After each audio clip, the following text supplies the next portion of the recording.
Okay, we have Patrik Warneke here with Emerald City Real Estate. I'm excited, Patrik, to talk to you today. How are you doing? Doing excellent. Thanks, Jesse. Excellent. So, what we're going to talk about today is the first step in helping to sell real estate in Seattle. Like, if you're trying to sell your property in Seattle, we talked about last time kind of an overview of how to go from being confused and frustrated to having it all figured out, having your home sold quickly and at the highest possible price. And so you gave us the overview, and the first thing that we talked about in terms of strategies was figuring out the end game. So that's our milestone number one, our strategy number one, figuring out the end game. So can you tell us a little bit more about that, and what are some of the things that we have to achieve in order to accomplish that? Yeah, absolutely, absolutely. I mean, it's really a high level thing, right? I mean, you wanna visualize like, okay, I'm thinking that it's the beginning of the year. I want to sell and get into a new place by the end of the year. What does that look like? And just having a high level picture so that you have a good plan in place before you start even bringing on a team, because that's going to be some of their first questions is, so okay, so what are your goals? you know um, do you have to do you want to sell your house and then get into a new house? Is that around here? Because there's some questions that come up right away. So do you have to sell in order to buy? Right? Some people do, some people don't. That there's a lot of pieces involved when you have to sell in order to buy. A lot of good timing that we have to really address. So timelines become really important. That's why kind of really visualizing, the end in mind. Let's say there's a certain school district you want to be in with your kids, and so you have to be in, let's say, the North Shore School District or Mercer Island School District or whatever it may be. There is that's going to help define what how we approach the whole situation. So So I have a question for you, if I can. yeah. Um, how might like a job transfer affect this? If you're trying, is somebody who's selling their home, and they're in that situation, how does that, that kind of thing, what would that do? How would that change? Yeah, so that's an excellent question, and so if you have a job transfer, some companies will have some agencies that will help you with quite a lot of cost, and you take a lot of the burden off you in moving, and they'll pay for certain expenses, which is great. But that to me instantly says you have some urgency. Let's get this done. And so really, there that's excellent, because we have a timetable too, right? We'll know, we'll have a time frame. Hey, you're either you want to sell it before you leave, or if you got to get over there and kind of leave it vacant to be sold, that's really that's great too. But really that really helps put in place a lot of the time and planning, and a lot of the pieces that we would want to address early on. So yeah, that's absolutely a great one. And you mentioned also, downsizing, as another one, or people that are flipping property. I mean, those are very different from a job transfer. So Yeah, and that's why, just kind of having the end in mind, like people that are like flipping, or they have an investment. It's a dollar number that's going to motivate them to sell, and so there is they have to hit a certain profit margin, and that's their end game, right? That's where they say, hey, I want to sell at the hottest time of the year. let's go over that. Let's go over that data. Let's find out when that is in your particular neighborhood, because every neighborhood's different. It's every neighborhood, every housing type, house size are completely important there, in terms of timing. If you got a real small house, like a 2-bedroom, 1,200 square foot house, that's a little bit different than if you have a 4-bedroom house, that is really good to have on the market by at least early summer, so that you can catch a lot of those folks that have families moving in and they want to get in before the end of the year so that their kid can be in the right school. A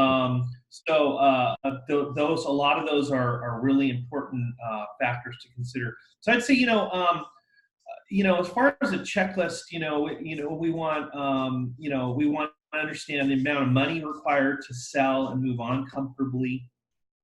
Do you have to buy in order to, or sell in order to buy? What contingency plans do you have in place if the home doesn't sell right away? Is another really important thing to consider. Also, the process of moving out and the steps there.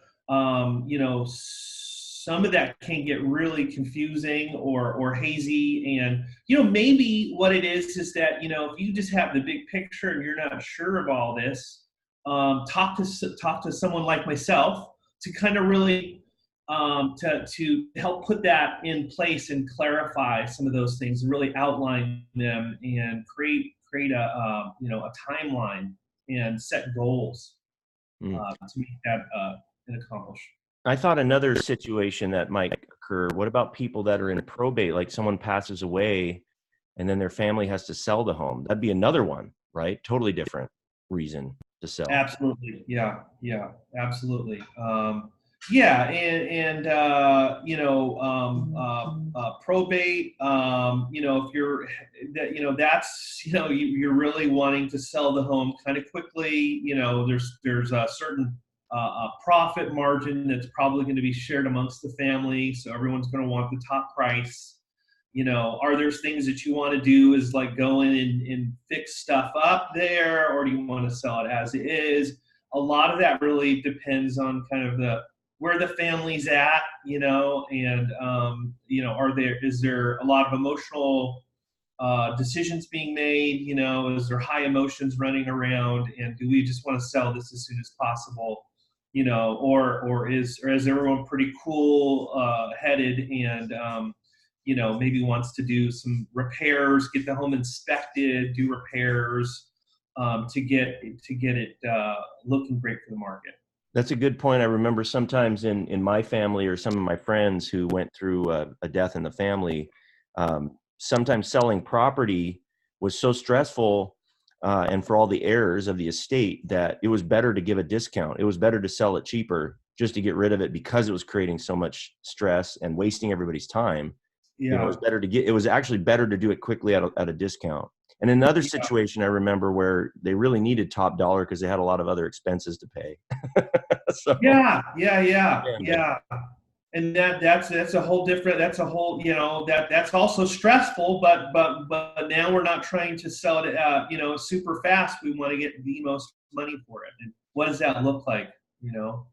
Can you touch on setting goals and realistic expectations and timelines? And the reason why I'm curious, because there's all these different situations, are there realistic amounts of time certain things are going to take? And, how long is all this going to take? What should somebody expect? Well, that's a great question. So, I have some clients say, hey, I'm ready to go yesterday. I want to sell this house right away. And I think about the soonest we can get you on the market is about 3 or 4 days. I mean, that's super quick though. And that's selling your home as is. Let's just get it on the market and figure out a way, like hopefully, make some good time for the public to come in there and view your home. Ideally, we're going to want to come in. We're going to want 2 weeks to a good month in order for you to do, maybe bring a home inspector in, look the house over, and figure out if there's any repairs that need to be made. Let's address those right up front. If we want to get professional photos taken. We do that with everything, and that's why I say, like, even if you want to sell your home yesterday, we need 2 or 3, 3 or 4 days, because I want to get really good photographer out there, take some pictures and upload them into the MLS right away. So we can make that happen. And I think that's the biggest delay there, is just getting the photos taken and get that up on the MLS.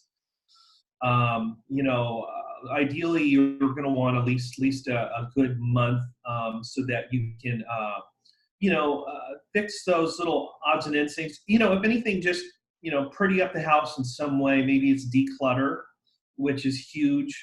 You want to declutter the house.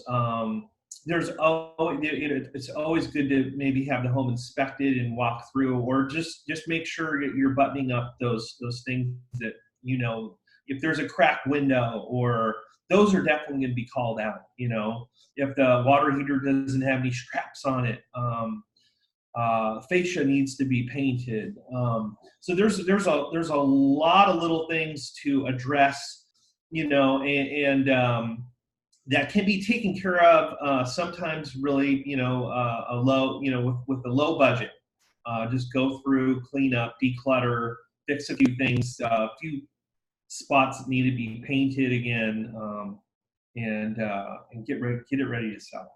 And do you normally help your clients through this whole, even the goal setting process, and kind of explaining this to them, or is it something they're expected to do on their own? Yeah, no, it's just good idea for them to have a framework, and start to really think about it. This is something that we're going to talk about anyway, right? So, because my goal is to help. My goal is to help you achieve your dreams. So, we want to get you to success, to the end of the road, to success. And we're going to take all the steps necessary along that path to get you there. Awesome. So, yeah, absolutely. I mean, if there's a lot of things you're like, man, I don't even know, I just need to sit down and talk to somebody about it, that's perfect. Then let's do that. But if you can, start to think about some of these things, a lot of people, go, oh man, I want to sell my house and I can get a profit, and I'm going to have to move around here. And they don't even think, oh, well, I have to sell in order to buy, and what does that look like? And so that's just a whole bunch more to think about and deal with. Awesome. So I think we covered figure out your end game. That's the first key. That was excellent. How does somebody get a hold of you if they want help with figuring out their end game and potentially listing their property and selling it in Seattle? Well, they can call me. They could log on our website and check us out. It's emeraldcityrealestate.com. And you can email me at Patrik. That's Patrik with a K, so P-T-R-I-K at emeraldcityrealestate.com. Or they can call me at 206-920-6540. All right, great. And until next time, I'll see you later. Awesome. Thanks so much, Jesse.